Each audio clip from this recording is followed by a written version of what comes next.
Friends, welcome to our YouTube channel study hour life. तो एड्यूटेरिया बिहार समान अध्ययन के बुक से जो नया बुक आया है 5th एडिशन, जिसमें टोटल आपका 60 प्रैक्टिस सेट दिया गया है। हर एक प्रैक्टिस सेट में आपका 50 प्रश्न दिया गया है। तो जैसा कि पिछले वीडियो में हम आपको बताए थे कि 5-5 सेट हम डेली करेंगे और 12 दिन में से कंप्लीट करेंगे। ठीक है, तो टोटल इसमें 30 प्रैक्टिस सेट है। साथ में आपका 30 जो है वो आपका प्रीवियस ईयर है 1998 से लेके 2026 तक का। तो कल हम 1 से लेके 5 तक के सेट को कंप्लीट कर लिए थे। आज हम करेंगे 6 से लेके 10 तक। 6 से 10 तक आज कंप्लीट करेंगे। तो चलिए स्टार्ट करते हैं आज के वीडियो को। और वीडियो अगर पसंद आए तो वीडियो को लाइक कर दीजिएगा।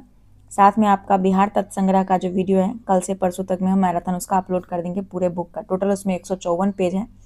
तो 1-2 दिन टाइम आप दीजिएगा, उसके बाद ही उसे कंप्लीट कर पाएंगे। ओके, तो चलिए स्टार्ट करते हैं। तो प्रैक्टिस सेट नंबर 6 का पहला प्रश्न क्या है, देखिए। पहला प्रश्न है कि झारखंड राज्य के विभाजन से पूर्व बिहार में लोकसभा और राज्यसभा की सीटों की संख्या क्रमशः कितनी थी। तो झारखंड राज्य के विभाजन से पूर्व बिहार में लोकसभा तथा राज्यसभा सीटों की संख्या क्रमशः कितनी थी। आंसर हो जाएगा सी, 54 एवं 22।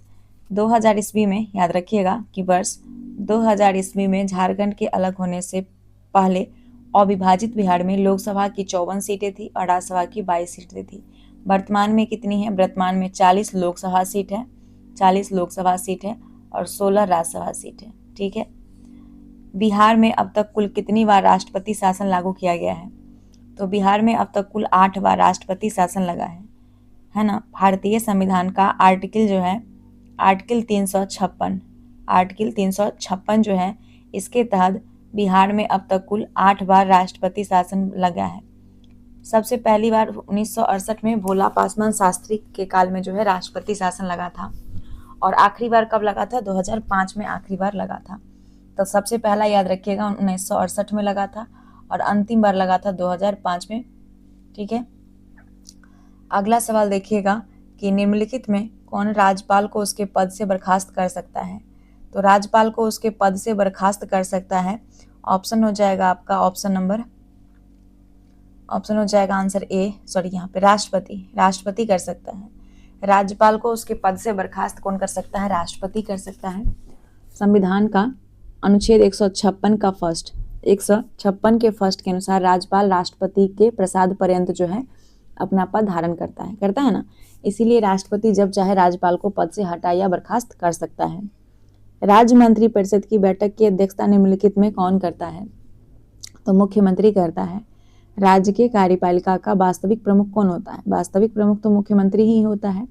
इसीलिए राज्य मंत्री परिषद की सभी बैठक की अध्यक्षता हमेशा मुख्यमंत्री ही करेगा। भारतीय संविधान के किस अनुच्छेद में महाधिवक्ता का वर्णन किया गया है? भारतीय संविधान के किस अनुच्छेद में महाधिवक्ता का वर्णन किया गया है? महाधिवक्ता का वर्णन जो है वो आर्टिकल 165 में है। भारतीय संविधान के अनुच्छेद 165 के अंतर्गत राज्य के महाधिवक्ता यानी कि एडवोकेट जनरल की नियुक्ति और पद का प्रावधान किया गया है। ये राज्य सरकार का मुख्य कानूनी सलाहकार होता है। कोई विधायक धन विधायक है या नहीं, इसका निर्णय कौन करता है? तो ये प्रश्न काफी अच्छा है। विधानसभा अध्यक्ष करता है। कोई भी विधायक धन विधायक है या नहीं, इसका जो अंतिम निर्णय होगा वो विधानसभा अध्यक्ष करेगा। राज्य में किसी विधायक को धन विधायक प्रमाणित करने का अंतिम और एकाधिकार शक्ति विधानसभा अध्यक्ष के पास होता है, स्पीकर के पास होता है। निम्नलिखित में कौन व्यक्ति बिहार के मुख्यमंत्री के पद पर सबसे कम समय तक रहे थे? तो वो थे सतीश प्रसाद सिन्हा। बिहार के इतिहास में सबसे कम समय तक यानी कि 5 दिन 28 जनवरी 1968 से लेकर 1 फरवरी 1968 तक मुख्यमंत्री के पद पर रहे थे सतीश प्रसाद सिंह। दिए गए विकल्प में सबसे कम जिला वाला प्रमंडल कौन सा है? सबसे कम जिला वाला प्रमंडल भागलपुर है। इसमें मात्र 9 बिहार में 9 प्रमंडल है। बिहार में कितना? 9 प्रमंडल है बिहार में। ध्यान रखिएगा कि बिहार में कुल 9 प्रमंडल हैं। इनमें से भागलपुर प्रमंडल में सबसे कम 2 जिला है, भागलपुर और बांका। किसी राज्य का वैधानिक प्रधान कौन होता है? तो किसी भी राज्य का वैधानिक प्रधान राज्यपाल होता है। जबकि मुख्यमंत्री के पास कार्यपालिका का वास्तविक प्रधान होता है, मुख्यमंत्री कार्यपालिका का। ठीक है, आगे देखते हैं क्वेश्चन नंबर आपका 10। बिहार में लोकसभा हेतु कितनी सीटें अनुसूचित जाति के लिए आरक्षित है? तो 6 सीटें। बिहार में लोकसभा हेतु 6 सीटें जो है वो अनुसूचित जाति के लिए आरक्षित है। 6 सीटें गोपालगंज, हाजीपुर, समस्तीपुर, सासाराम, गया और जमुई। उर्दू भाषा को दूसरी राजभाषा के रूप में मान्यता देने वाला भारत का पहला राज्य कौन सा है? तो वो है अपना बिहार। 1984 में, इस भी याद रखिएगा कि 1984 में बिहार देश का पहला राज्य बना जिसने उर्दू को अपनी दूसरी आधिकारिक राजभाषा का दर्जा दिया। 1984 में। जिला परिषद अध्यक्ष अपना त्यागपत्र किसे देता है? तो आंसर हो जाएगा ऑप्शन नंबर आपका ए, जिला दंडाधिकारी को अपना त्यागपत्र सौंपेगा। बिहार का कौन सा जिला नेपाल तथा पश्चिम बंगाल दोनों से सीमा साझा करता है? तो वो है किशनगंज। कौन है? किशनगंज। ध्यान रखिएगा कि बिहार के उत्तर पूर्वी कोने पर स्थित इसकी उत्तरी सीमा नेपाल देश को तथा पूर्वी सीमा पश्चिम बंगाल राज्य को स्पर्श करती है। किस भारतीय राज्य के साथ नेपाल सबसे लंबी सीमा साझा करता है? तो ये हो जाएगा इसका आंसर आपका ऑप्शन नंबर बी, बिहार के साथ। ध्यान रखिएगा कि भारतीय राज्य नेपाल सबसे लंबी सीमा साझा करता है बिहार के साथ। किसके साथ? बिहार के साथ।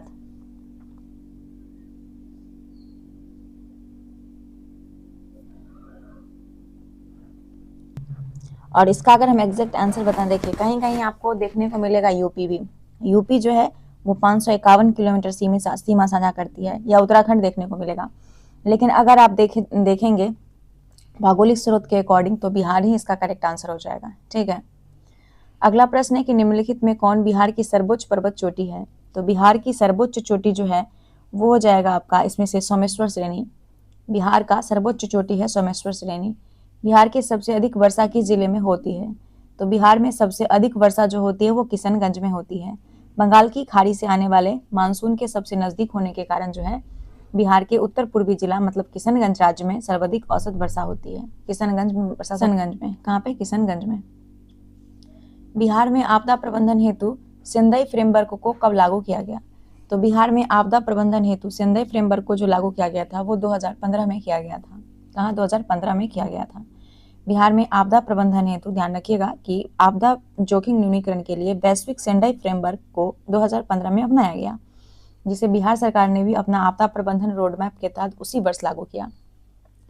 बिहार का कौन सा जिला जूट उत्पादन में अग्रणी है? बिहार में कौन सा जिला जूट उत्पादन में अग्रणी है? तो वो है पूर्णिया। कौन है? पूर्णिया हो जाएगा। बिहार में सर्वाधिक जूट का उत्पादन पूर्णिया जिले में होता है, जो कि कहाँ पे? पूर्णिया में। गंगा के दक्षिणी भाग के मैदान में कौन सी मिट्टी प्रमुख रूप से पाई जाती है? आंसर हो जाएगा कैबाल मिट्टी।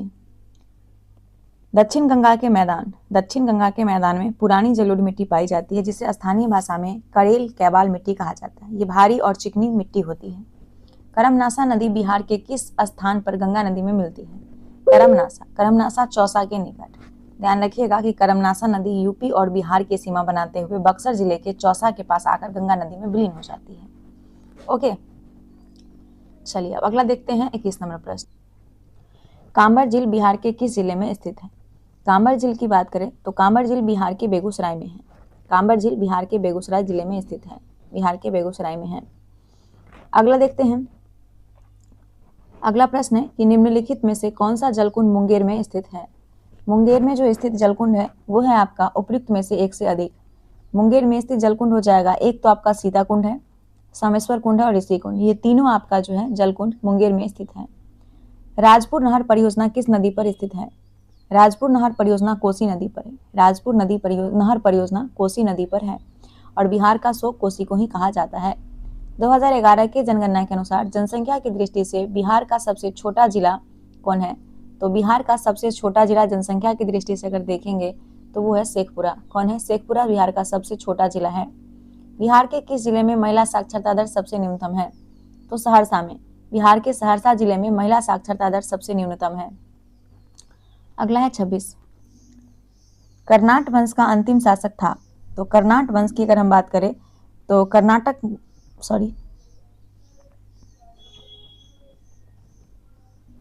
26 नंबर है कि कर्नाट वंश का अंतिम शासक कौन था? तो कर्नाट वंश का जो अंतिम शासक था वो था आपका हरिसिंह देव। कौन था? हरिसिंह देव। कर्नाट वंश का अंतिम शासक था हरिसिंह देव।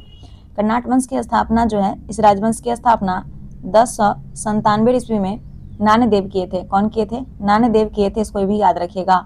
इसकी राजधानी थी इसकी राजधानी जो थी वो कहाँ थी?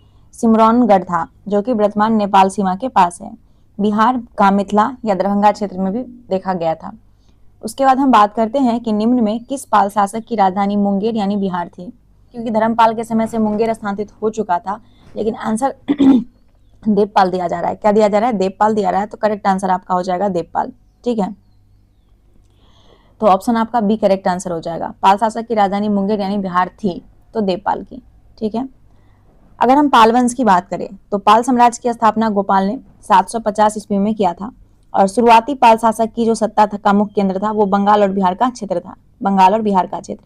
मुंगेर का महत्व इसलिए बताया गया है कि जो धर्मपाल के बेटा था, धर्मपाल का पुत्र और उत्तराधिकारी देवपाल जो था, वो अपनी राजधानी को पाटलिपुत्र से हटाकर मुंगेर स्थानांतरित किया था, ताकि वो अपना विशाल सेना और साम्राज्य का संचालन जो है वो बेहतर तरीके से कर सके। मुंगेर जो है वो गंगा नदी के किनारे स्थित होने के कारण व्यापारिक दृष्टि से और सैन्य दृष्टि से देखा जाए तो एक अवैध दुर्ग की तरह काम करता था। दरभंगा में एक दुर्ग एवं जामा मस्जिद का निर्माण करवाने वाला सुल्तान था दरभंगा में। तो करेक्ट आंसर हो जाएगा सी, मोहम्मद बिन तुगलक था, है ना, मोहम्मद बिन तुगलक। दरभंगा की बात करें, दरभंगा में एक दुर्ग एवं जामा मस्जिद का निर्माण कराने वाला सुल्तान था मोहम्मद बिन तुगलक। ऑप्शन नंबर आपका हो जाएगा सी। ठीक है, शेरशाह ने मुगलों के विरुद्ध संघर्ष में किसकी सहायता प्राप्त की थी? शेरशाह। तो आंसर हो जाएगा इसका ऑप्शन नंबर ए, नुहानी शासक की। शेरशाह ने मुगल के विरुद्ध संघर्ष में नुहानी शासक की जो है सहायता प्राप्त की थी। 30 नंबर प्रश्न है, सिकंदर लोदी ने हुसैन शाह सरकी को पराजित कर किसे बिहार का प्रभारी नियुक्त किया? तो बिहार का प्रभारी दरिया खान नुहानी को नियुक्त किया था। सिकंदर लोदी ने हुसैन शाह सरकी को पराजित कर उसे बिहार का प्रभारी नियुक्त किया, दरिया खान नुहानी को। उसके बाद अगला देखते हैं। अगला है, चौसा के युद्ध में शेरशाह ने हुमायूं को कब पराजित किया था? चौसा का युद्ध। चौसा का युद्ध की बात करें तो चौसा का युद्ध जो हुआ था, ये हुआ था 26 जून 1539 को। 26 जून 1539 को चौसा का युद्ध हुआ था शेरशाह और हुमायूं के बीच, जिसमें शेरशाह ने हुमायूं को पराजित किया था। शेरशाह का प्रशासनिक प्रयोगशाला था, तो जो शेरशाह था इसका प्रशासनिक प्रयोगशाला कहाँ था? तो ये था आपका सासाराम में। सासाराम में शेरशाह सूरी यानी फरीद खां इसे भी कहा जाता था बचपन में, इसने अपनी प्रशासनिक करियर की शुरुआत बिहार के सासाराम जो है वहां से अपनी जागीर के प्रबंधन से की थी, और यहीं पर उन्होंने भूमि राजस्व और लगान से जुड़े विभिन्न सफल प्रयोग भी किया था, जिन्हें बाद में उन्होंने सूरी साम्राज्य और आगे चलकर मुगल यानी अकबर ने भी अपनाया था। इसीलिए सासाराम को शेरशाह का प्रशासनिक प्रयोगशाला कहा जाता है। शेरशाह ने अपने शासनकाल में पटना में एक दुर्ग का निर्माण कराया था, पुनः इस नगर को राजधानी के रूप में विकसित किया। इसकी चर्चा है, तो इसकी चर्चा हो जाएगी आपका तारीख-ए-दाऊदी के नाम से। शेरशाह की अगर हम बात करें तो तारीख-ए-दाऊदी अब्दुल्लाह द्वारा रचित पुस्तक तारीख-ए-दाऊदी अब्दुल्लाह द्वारा रचित था तारीख-ए-दाऊदी। ये जो है ऐतिहासिक जानकारी यहाँ से मिलता है। शेरशाह जो था, शेरशाह सूरी ने 1541 में पटना के रणनीतिक महत्व को देखते हुए वहां एक मजबूत किले यानी दुर्ग का निर्माण करवाया और पटना को बिहार प्रांतीय साम्राज्य की पुनः राजधानी बनाया। अकबर ने 1580 में बिहार में किसे गवर्नर या सूबेदार नियुक्त किया था? तो आंसर हो जाएगा इसका ऑप्शन नंबर बी, खाने आजम को। किसको? खाने आजम को किया था। अकबर ने 1580 में बिहार का गवर्नर यानी सूबेदार खाने आजम को नियुक्त किया था। किस मुगल शासक के समय बिहार में सर्वाधिक विद्रोह हुआ था? तो बिहार में सबसे ज्यादा विद्रोह अकबर के समय हुआ था। अकबर के समय बिहार में सबसे ज्यादा विद्रोह हुआ था। अकबर के शासनकाल के दौरान बिहार में पठान, स्थानीय जमींदार और स्वयं कुछ मुगल सरदार द्वारा सबसे अधिक विद्रोह किया गया था। बिहार को पूरी तरह बस में करने और मुगल सत्ता मजबूत करने के लिए अकबर जो है कई सेना अभियान भी चलाया था अकबर ने। सिख धर्म के प्रवर्तक गुरु नानक देव ने निम्न में बिहार के किस क्षेत्र का भ्रमण किया था? तो बिहार का भ्रमण उपयुक्त में एक से अधिक, क्योंकि ये किए थे मुंगेर का, भागलपुर और राजगीर, सभी जगह का। सिख धर्म के प्रवर्तक गुरु नानक ने बिहार में मुंगेर, भागलपुर और राजगीर का भ्रमण किया था। ठीक है, अगला प्रश्न देखते हैं 37 नंबर। मुगल शासक फर्रुखसियार ने अंग्रेजों को बिहार एवं बंगाल में व्यापार करने के लिए किस वर्ष स्वतंत्रता प्रदान की? आंसर हो जाएगा इसका ऑप्शन नंबर बी, 1717 में। मुगल बादशाह फर्रुखसियार ने 1717 ईस्वी में ब्रिटिश ईस्ट इंडिया कंपनी को एक शाही फरमान जारी करता है। कब? 1717 में। किसको? ब्रिटिश ईस्ट इंडिया कंपनी को, जिसे हम कंपनी का मैग्ना कार्टा भी जानते हैं। इसके तहत जो अंग्रेज था, अंग्रेज को मात्र 3000 रुपया वार्षिक भुगतान के बदले बंगाल और बिहार में बिना किसी चुंगी के स्वतंत्र व्यापार करने का अधिकार मिल चुका था। किस मुगल शासक के शासनकाल में अंग्रेज ने पटना में प्रथम अपनी फैक्ट्री, जो कि असफल रहा, उसे स्थापित किया? तो आंसर हो जाएगा ऑप्शन नंबर इसका ए, जहांगीर के समय। अंग्रेज जो था, इसने बिहार में व्यापार की संभावना को टटोलने के लिए जो है 1620 ईस्वी में, कब? 1620 ईस्वी में मुगल सम्राट जहांगीर के शासनकाल में पटना के आलमगंज में जो है अपनी पहली फैक्ट्री खोलने का प्रयास किया था, आलमगंज में। लेकिन ये प्रयास असफल रहा और कुछ महीनों में जो है इसे बंद करना पड़ा। अंग्रेज की पटना फैक्ट्री का प्रधान जॉब चरनॉक कब बना? तो जॉब चरनॉक 1664 में बना, 1664 में। अंग्रेज ने 1651 ईस्वी में पटना में अपनी अस्थायी फैक्ट्री स्थापित किया, 1651 में। और 1664 ईस्वी में जॉब चरनॉक जो था, जो बाद में कलकत्ता का संस्थापक बना, उसने पटना फैक्ट्री का मुख्य प्रधान नियुक्त किया गया उसे। और 1680 तक जो है इस पद पर वो रहा था, जॉब चरनॉक, 1680 तक। बिहार आने वाला पहला अंग्रेज यात्री था, तो बिहार आने वाला पहला अंग्रेज यात्री था रॉल्फ फिंच। कौन था? रॉल्फ फिंच था पहला अंग्रेज यात्री। इसकी बात करें अगर हम, तो 1585 से लेके 1587 ईस्वी के दौरान रॉल्फ फिंच बिहार आने वाला सबसे पहला अंग्रेज यात्री था। किसके समय में? याद रखिएगा, अकबर के शासनकाल में। और उसने अपने यात्रा वृत्तांत में तत्कालीन पटना के व्यापार और सूती कपड़े का समृद्ध बाजार का सचिव वर्णन किया है। बिहार में होम रूल लीग की स्थापना कब की गई थी? तो बिहार में होम रूल लीग की स्थापना 16 दिसंबर 1916 को हुई थी। 16 दिसंबर 1916 को बिहार में होम रूल लीग की स्थापना हुई थी। ठीक है। और कहाँ पे हुआ था? पटना में एक बैठक आयोजित कर बांकीपुर बिहार में इसका स्थापना किया गया था। इसके प्रथम अध्यक्ष थे मौलाना मजरूल हक। भारतीय राष्ट्रीय कांग्रेस का 27वां अधिवेशन कहाँ हुआ था?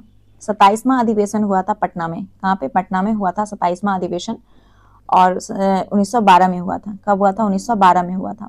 पटना के निकट बांकीपुर में ही हुआ था, जिसकी अध्यक्षता कौन किए थे? RN मधुलकर किए थे। इनका पूरा नाम क्या था? रघुनाथ नरसिंह मधुलकर। मुजफ्फरपुर बमकांड 1908 में फांसी की सजा किसे हुई थी? मुजफ्फरपुर बमकांड 1908 में जो हुआ था, उसमें फांसी की सजा किसको किसको हुई थी? तो याद रखिएगा, इसमें फांसी की सजा खुदीराम बोस को हुई थी। किसको? खुदीराम बोस को हुई थी। चंपारण में कृषि की स्थिति की जांच के लिए नियुक्त जांच समिति के अध्यक्ष थे, तो जांच समिति के अध्यक्ष थे FG स्लाई। चंपारण में कृषि की स्थिति के जांच के लिए नियुक्त जांच समिति के अध्यक्ष FG स्लाई थे। बिहार आने वाले निम्नलिखित चर्चित विदेश यात्री में सबसे पहला यात्री कौन था? तो सबसे पहला विदेशी यात्री मेगास्थनीज था। कौन था? मेगास्थनीज। 24वें तीर्थंकर महावीर का जन्म कहाँ हुआ था? 24वें तीर्थंकर महावीर का जन्म कुंडग्राम में हुआ था। अशोक के स्तंभ लेख में कौन बिहार में स्थित था? तो अशोक के स्तंभ लेख में बिहार में जो स्थित था वो था उपयुक्त में एक से अधिक। कौन कौन था? एक तो लौरिया औरराज, लौरिया नंदनगढ़ और रामपुरवा, तीनों था। कनिष्क ने पाटलिपुत्र के किस बौद्ध विद्वान को अपने दरबार में आश्रय दिया था? कनिष्क ने पाटलिपुत्र के जो बौद्ध विद्वान थे अश्वघोष को अपने दरबार में आश्रय दिया था, अश्वघोष को। तृतीय बौद्ध संगति के अध्यक्ष तृतीय बौद्ध संगति का अध्यक्षता किसने किया था? तो ये मोगलीपुत्र तिस ने किया था, तृतीय बौद्ध संगति का अध्यक्षता। हर्यक वंश के पश्चात मगध पर किस वंश का उदय हुआ? हर्यक वंश के बाद आता है आपका शिशुनाग वंश। कौन आता है? शिशुनाग वंश। अब हम सेट 7 को देखते हैं। शिशुनाग ने किसे पराजित कर शिशुनाग वंश की स्थापना की? तो शिशुनाग जो था वो नागदशक को पराजित किया था। शिशुनाग मगध के हर्यक वंश का अंतिम राजा नागदशक जो था, हर्यक वंश का अंतिम राजा नागदशक का अत्यंत विलासी और अयोग्य था। जनता में उसके प्रति गहरा असंतोष था और उसने योग्य यानी कि अमात्य मतलब मंत्री शिशुनाग ने जनता के सहयोग से नागदशक को पद से हटाकर मगध की गद्दी पर बैठ गया और 412 ईस्वी में शिशुनाग वंश की स्थापना हुई। 412 में पाटलिपुत्र को मगध की अस्थायी राजधानी के रूप में किसने स्थापित किया? तो पाटलिपुत्र को मगध की अस्थायी राजधानी के रूप में जो नियुक्त किया था वो कालाशोक था। कालाशोक। शिशुनाग जो था इसने अपनी राजधानी पाटलिपुत्र से बदलकर वैशाली में स्थापित किया था, पाटलिपुत्र से वैशाली में। लेकिन शिशुनाग का उत्तराधिकारी कालाशोक, जिसे काकवर्ण भी कहते हैं, काकवर्ण जो था इसने दोबारा पाटलिपुत्र को मगध की अस्थायी राजधानी बनाया और इसके बाद से पाटलिपुत्र लंबे समय तक मगध साम्राज्य का मुख्य केंद्र रहा। चलिए अगला प्रश्न देखिएगा। बाण्यभट्ट द्वारा रचित हर्षचरित के अनुसार कालाशोक की हत्या चाकू मारकर किसने किया था? तो बाणभट्ट द्वारा रचित हर्षचरित के अनुसार कालाशोक की हत्या चाकू मारकर किया था महापद्म नंद ने। किसने? महापद्म नंद ने किया था। हर्षचरित्र के अनुसार कालाशोक जब अपनी राजधानी पाटलिपुत्र में घूम रहे थे, तब एक व्यक्ति था जो उसके गले में चाकू घोंपकर उसकी हत्या कर दी। और इतिहासकार जो है वो ये मानते हैं कि वो व्यक्ति कोई और नहीं महापद्म नंद था, जिसने बाद में शिशुनाग वंश का अंत करके नंद वंश का नींव रखा। अजातशत्रु ने किस राज्य के साथ युद्ध में प्रथम बार शिलाकंटक और रथमुसल जैसे नवीन शास्त्रों का प्रयोग किया था? ये पिछले सेट में इस प्रश्न का भी हम आंसर देखे थे। इसका जो करेक्ट आंसर हो जाएगा वो है आपका वज्जी। ध्यान रखिएगा, वज्जी में अजातशत्रु जो है, मगध के सम्राट अजातशत्रु ने वज्जी जो कि वैशाली है उसके खिलाफ 16 वर्ष तक लंबा युद्ध लड़ा। और इस कड़े संघर्ष को जीतने के लिए अजातशत्रु ने 2 घातक हथियार का आविष्कार और प्रयोग किया, एक रथमुसल और शिलाकंटक। ये जो रथमुसल था ना, रथमुसल ऐसा रथ था जिसमें गद्दा या धारदार हथियार लगे होते थे जो चलते हुए दुश्मन को काट डालता था।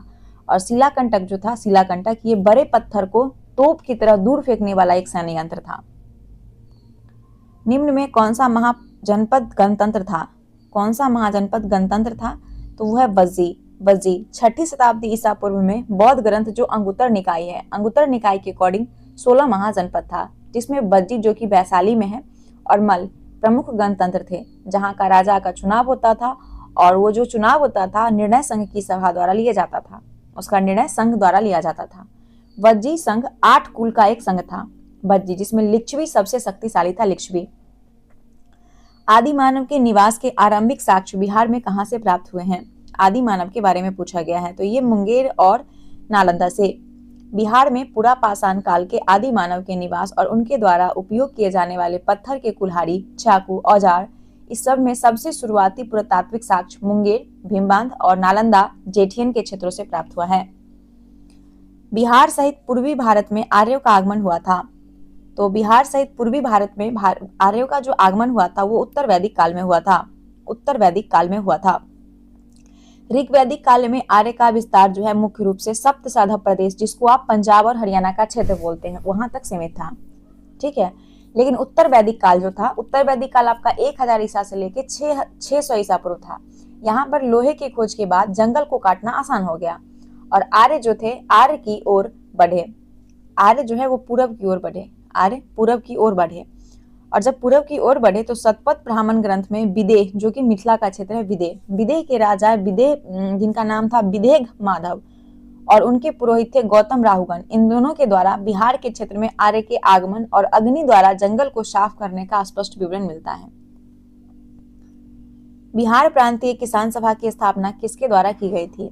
तो बिहार प्रांतीय किसान सभा की जो स्थापना है ये किया था आपका कौन? आंसर हो जाएगा स्वामी सहजानंद सरस्वती। बिहार प्रांतीय किसान सभा की स्थापना स्वामी सहजानंद सरस्वती किए थे। ईरानी यात्री अब्दुल लातिफ किस मुगल शासक के शासनकाल में बिहार आया था? आंसर हो जाएगा जहांगीर के समय।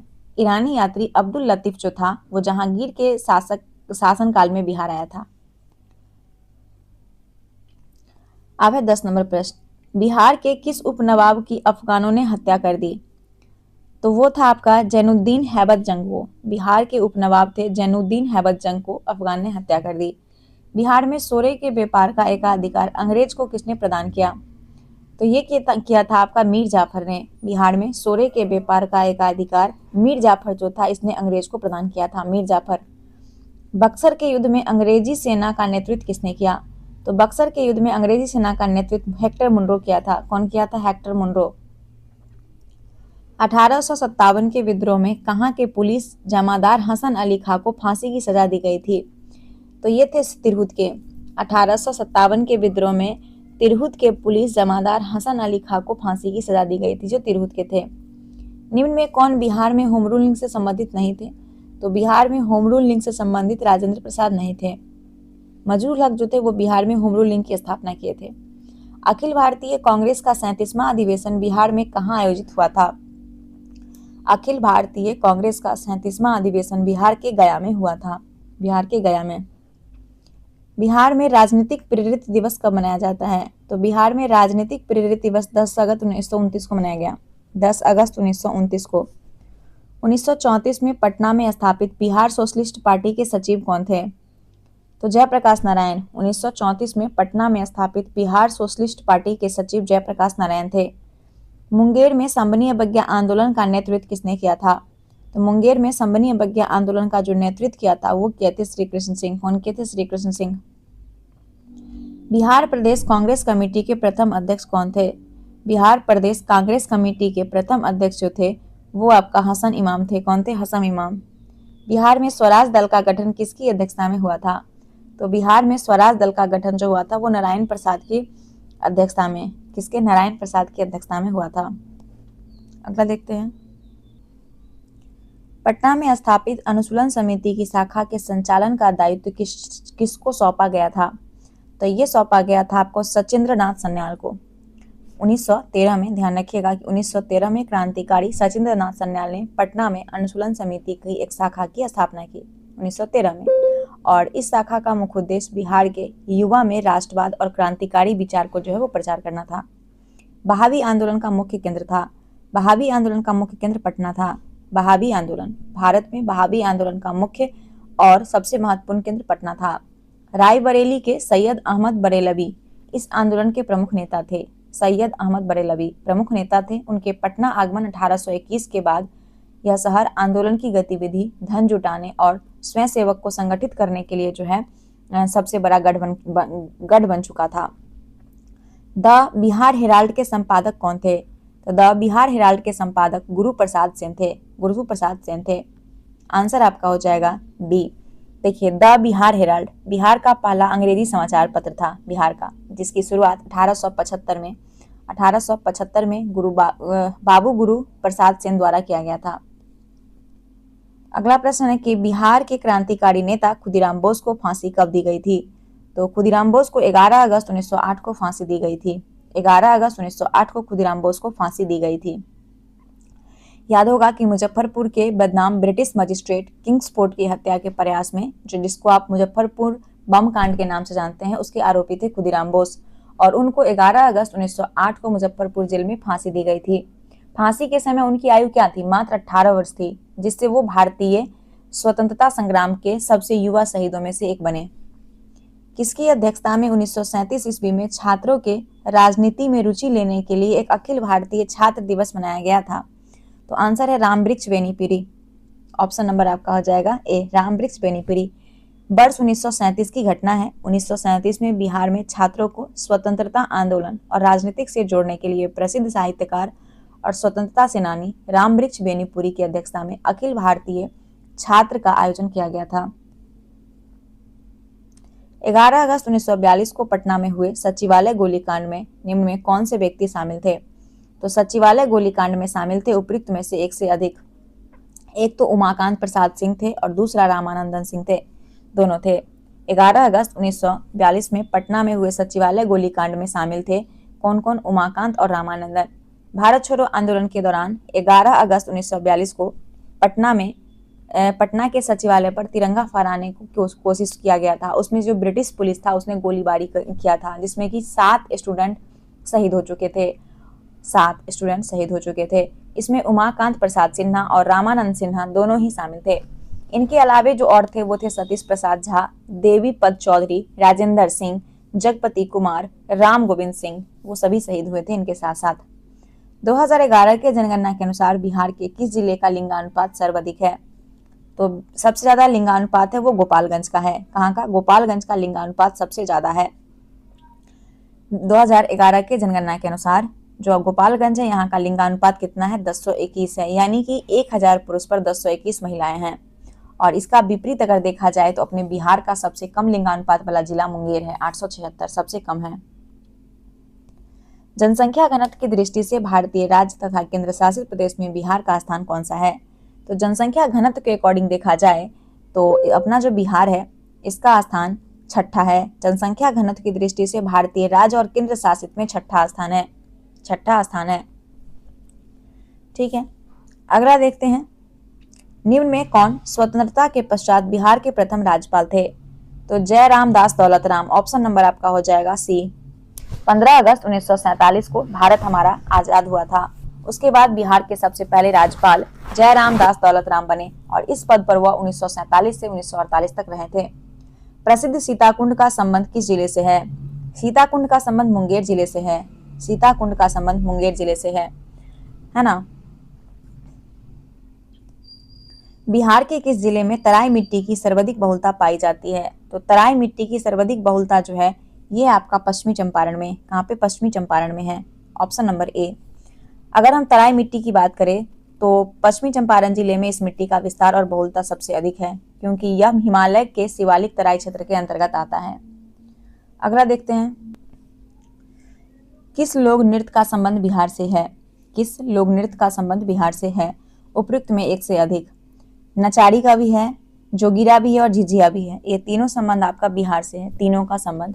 झिझिया बिहार का प्रसिद्ध लोक नृत्य है जो कि मुख्य रूप से मिथिला क्षेत्र में दुर्गा पूजा यानी नवरात्रि के समय गाया जाता है। ठीक है। रामाधारी सिंह दिनकर का संबंध किस जिले से था? रामाधारी सिंह दिनकर, इनका संबंध की अगर हम बात करें तो इनका संबंध है बेगूसराय से। रामाधारी सिंह दिनकर राष्ट्र कवि के नाम से जाने जाते हैं। इनका जन्म 1908 में हुआ था, 23 सितंबर को 1908 में बेगूसराय में। बेगूसराय सिमरिया के हैं और वो वीर रस के महान कवि थे, वीर रस के। उनकी प्रमुख कृतियां हैं उर्वशी, रसीम रथी और कुरुक्षेत्र। मुख्यमंत्री कन्या विवाह योजना के अंतर्गत बिहार में लड़की के परिवार वाले को शादी के समय कितनी राशि सहायता के रूप में दी जाती है? आंसर हो जाएगा ऑप्शन नंबर ए, 5,000 रुपया।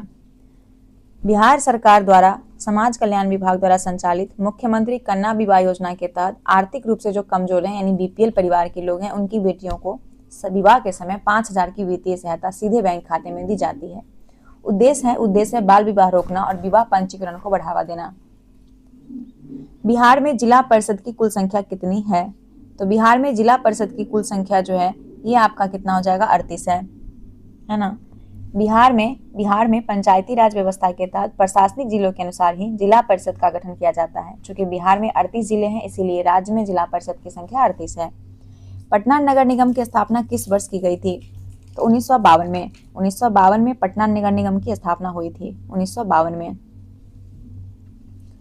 अगला है कि संविधान के किस अनुच्छेद के तहत महाधिवक्ता को विधानसभा में बोलने तथा कार्यकाल में भाग लेने का अधिकार है, परंतु मत देने का अधिकार नहीं है? तो ये हो जाएगा आंसर आपका ऑप्शन नंबर, इसका आंसर हो जाएगा ऑप्शन नंबर सी, अनुच्छेद 177।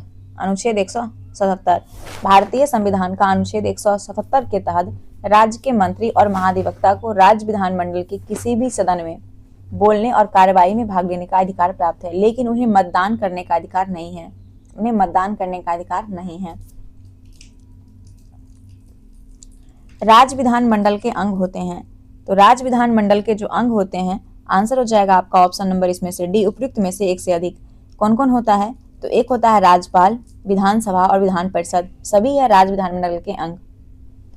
राज्य उच्च न्यायालय के अंतर्गत अभिलेख न्यायालय का उल्लेख किया गया। अभिलेख न्यायालय अनुच्छेद 215। अनुच्छेद 215 ध्यान दीजिएगा कि भारतीय संविधान का अनुच्छेद 215 के तहत प्रत्येक राज्य के उच्च न्यायालय को एक अभिलेख न्यायालय घोषित किया गया। इसका अर्थ ये हुआ कि इसके सभी निर्णय और रिकॉर्ड भविष्य के संदर्भ के लिए सुरक्षित रखे जाते हैं और इसकी अवमानना करने पर दंड देने की भी शक्ति प्राप्त करते हैं। बिहार विधान परिषद में सीटों की संख्या वर्तमान में कितनी है? तो बिहार विधान परिषद में सीट की संख्या जो वर्तमान में है वो 75 है। कितना? 75 है, 75। जबकि बिहार विधानसभा में सीटों की संख्या 243 है। ठीक है। अगला देखते हैं, बिहार में श्री कृष्ण सिंह के नेतृत्व में मंत्रिमंडल का गठन कब हुआ था? तो मंत्रिमंडल का गठन 20 जुलाई 1937 को हुआ था। 20 जुलाई 1937 को। भारत सरकार अधिनियम 1935 के तहत चुनाव के बाद 20 जुलाई 1937 को बिहार के प्रथम मुख्यमंत्री डॉक्टर श्री कृष्ण सिंह के नेतृत्व में बिहार के पहले कांग्रेस मंत्रिमंडल का गठन हुआ था। राज्यपाल को शपथ कौन दिलाता है? तो राज्यपाल को शपथ कौन दिलाएगा? तो राज्यपाल को शपथ संबंधित राज्य के उच्च न्यायालय के मुख्य न्यायाधीश दिलाते हैं। भारतीय संविधान का आर्टिकल 159 याद रखिएगा, 159 के अनुसार राज्य के राज्यपाल को उनके पद की शपथ संबंधित राज्य के उच्च न्यायालय के मुख्य न्यायाधीश या उनकी अनुपस्थिति में, अगर न्यायाधीश अनुपस्थित हैं तो उनकी अनुपस्थिति में न्यायालय के जो सबसे वरिष्ठ उपलब्ध न्यायाधीश होंगे उनके द्वारा दिलाई जाएगी। अगला है ब्रह्मयोनी पहाड़ी बिहार के किस जिले में स्थित है? ब्रह्मयोनी पहाड़ी ये है आपका गया में, ब्रह्मयोनी पहाड़ी गया में। 2021 में प्रसिद्ध कलरव महोत्सव का आयोजन किस अभ्यारण्य में किया गया था? कलरव महोत्सव का आयोजन नागी नक्टी पक्षी अभ्यारण्य में किया गया था। नागी नक्टी पक्षी अभ्यारण्य में। प्रसिद्ध राजगीर रोपवे का निर्माण किस देश के सहयोग से हुआ? राजगीर रोपवे का जापान के सहयोग से। प्रसिद्ध तीर्थ स्थल थावे, थावे किस जिले में है? तो थावे आपका गोपालगंज में है, थावे गोपालगंज में। और यहाँ से कौन कौन लोग हमारी वीडियो को देखते हैं प्लीज कमेंट जरूर कीजिएगा। मैं भी तो जानूं कि यहाँ पे कितने लोग हैं जो हमारी वॉइस को जानते हैं। बाय फेस तो मैं नहीं जानते, बट हमारी वॉइस को पहचानते हैं। बिहार का सबसे लंबा राष्ट्रीय राजमार्ग निम्न में कौन है? तो आंसर हो जाएगा आपका option number B, NH-31। Bihar का सबसे लंबा राष्ट्रीय राजमार्ग NH-31 है। बिहार में सर्वप्रथम रेल परिवहन की शुरुआत कब हुई थी? तो बिहार में सबसे पहले रेल परिवहन की शुरुआत 1860 से 62 में हुई थी। 1860 से 62 में। प्रधानमंत्री नरेंद्र मोदी जी द्वारा पटना मेट्रो प्रोजेक्ट का शिलान्यास कब किया गया? तो पटना मेट्रो जो प्रोजेक्ट है इसका शिलान्यास किया गया था 17 फरवरी 2019 को। 17 फरवरी 2019 को। बिहार के कुल सीमावर्ती जिलों की संख्या कितनी है? तो 22। बिहार के कुल सीमावर्ती जिलों की संख्या 22 है। अब है सेट नंबर 8। बिहार मानवाधिकार आयोग का गठन कब किया गया? तो बिहार मानवाधिकार आयोग का गठन 3 जनवरी 2000 को हुआ। बिहार मानवाधिकार का गठन 3 जनवरी 2000 को हुआ था। ऑप्शन नंबर आपका सी आंसर करेक्ट हो जाएगा। जो बिहार मानवाधिकार आयोग है यानी कि BHRC, Bihar human rights commission, इसका गठन मानवाधिकार संरक्षण अधिनियम 1993 की धारा 21A के तहत हुई थी 3 जनवरी 2000 को। और इसकी अगर हम बात करें, हालांकि औपचारिक रूप से इसने जनवरी 2008 से पूर्ण रूप में कार्य करना स्टार्ट किया। अगर पूछे कि पूर्ण रूप से कार्य करना कब स्टार्ट किया तो 2008 से ये कार्य किया। अगला प्रश्न है कि राज्य लोक सेवा आयोग के सदस्य का कार्यकाल होता है, तो ये होता है 6 वर्ष का। राज्य भारतीय संविधान का आर्टिकल 316 के अनुसार राज्य लोक सेवा आयोग, जैसे कि आप BPSC ही देख लीजिए, इसके अध्यक्ष और जो सदस्य होंगे उनका कार्यकाल 6 वर्ष या 62 वर्ष आयु जो पहले पूरा हो। 6 वर्ष या 62 वर्ष आयु। नवादा, अरवल, जहानाबाद किस प्रमंडल के अंतर्गत आते हैं? तो ये सभी मगध प्रमंडल में आते हैं। कहाँ कहाँ मगध में आते हैं? बिहार में कुल 9 प्रशासनिक प्रमंडल हैं। इसमें से मगध प्रमंडल का मुख्य न्यायालय गया में है। मगध का कहाँ पे? गया में। इसके अंतर्गत 5 जिले आता है, गया, नवादा, औरंगाबाद, जहानाबाद, अरवल। किसी राज्य का उच्चतम विधि अधिकारी कौन होता है? तो किसी राज्य का उच्चतम विधि अधिकारी जो होगा वहां का वो महाधिवक्ता होगा। कौन होगा? महाधिवक्ता। आर्टिकल 165 याद रखिएगा कि 165 के तहत राज्य का सर्वोच्च कानूनी अधिकारी महाधिवक्ता होगा और इसकी नियुक्ति जो होगा वो राज्यपाल द्वारा किया जाएगा। राज्यपाल द्वारा किया जाएगा। अगर केंद्र स्तर पर पूछे तो महान्यायवादी होगा, केंद्र स्तर पर अटॉर्नी जनरल। बिहार के कौन ऐसे राज्यपाल हुए जो बाद में राष्ट्रपति बने? तो वो थे, इसका आंसर हो जाएगा ऑप्शन नंबर डी, उपयुक्त में से एक से अधिक। आप पूछेंगे कौन कौन, तो एक तो जाकिर हुसैन भी हुए और दूसरा रामनाथ कोविंद भी हुए। रामनाथ कोविंद और जाकिर हुसैन। ये जो जाकिर हुसैन थे ये 1957 से 1962 भारत के तीसरे राष्ट्रपति हुए और रामनाथ कोविंद 2015 से 2017 तक ये भारत के 14वें राष्ट्रपति हुए।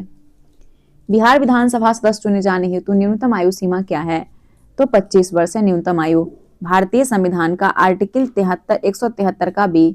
173 बी के तहत राज्य के विधानसभा का सदस्य बनने के लिए न्यूनतम आयु 25 वर्ष होनी आवश्यक है और विधान परिषद के सदस्य के लिए पूछे तो 30 वर्ष होनी चाहिए। दिए गए विकल्प में कौन सी शक्तियां या कार्य राज्यपाल को प्राप्त हैं? तो यहाँ हो जाएगा उपयुक्त में एक से अधिक आंसर हो जाएगा। उपयुक्त में से एक से अधिक, क्योंकि इसमें से जो प्राप्त है वो है वित्तीय, विधायी और न्याय संबंधित, है ना। भारतीय संविधान के तहत राज्य के राज्यपाल को कार्यपालिका, विधायी और न्याय संबंधित शक्तियां प्राप्त है। वो राज्य के कार्यपालिका का प्रधान होता है, विधानमंडल का सत्र बुला सकता है, उच्च न्यायालय के परामर्श से जिला न्यायाधीश की नियुक्ति जो है वो कर सकता है और ये सभी कार्य राज्यपाल के अधिकार क्षेत्र में आते हैं। बिहार के पहले अल्पसंख्यक मुख्यमंत्री कौन बने? तो अब्दुल गफ्फूर बने थे। कौन? अब्दुल गफ्फूर बने थे। ऑप्शन नंबर आपका सी जो है वो करेक्ट आंसर हो जाएगा। बिहार के पहले अल्पसंख्यक मुख्यमंत्री जो बने थे अब्दुल गफ्फूर, इनका कार्यकाल 2 जुलाई 1973 से 11 अप्रैल 1975 तक था।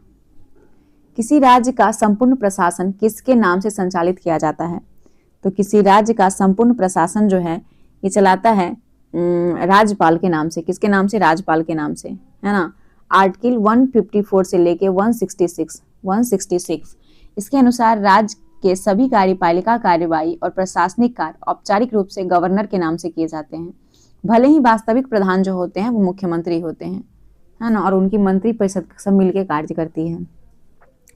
राज्य द्वारा वार्षिक वित्तीय ब्यौरा प्रस्तुत करने के बाद भारतीय संविधान के किस अनुच्छेद में किया जाता है?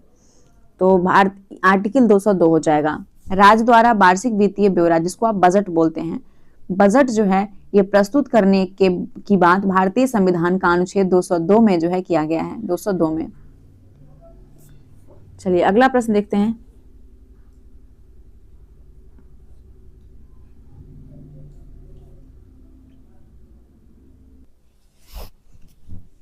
तिहत्तरवां संविधान संशोधन को कब संपूर्ण देश में लागू किया गया? तो 24 अप्रैल 1992 को। ध्यान रखिएगा कि 73वां संविधान संशोधन अधिनियम 1992 को भारत में पंचायती राज व्यवस्था को संवैधानिक दर्जा प्रदान करता है और ये कानून पूरे देश में 24 अप्रैल 1993 से प्रभावी हुआ।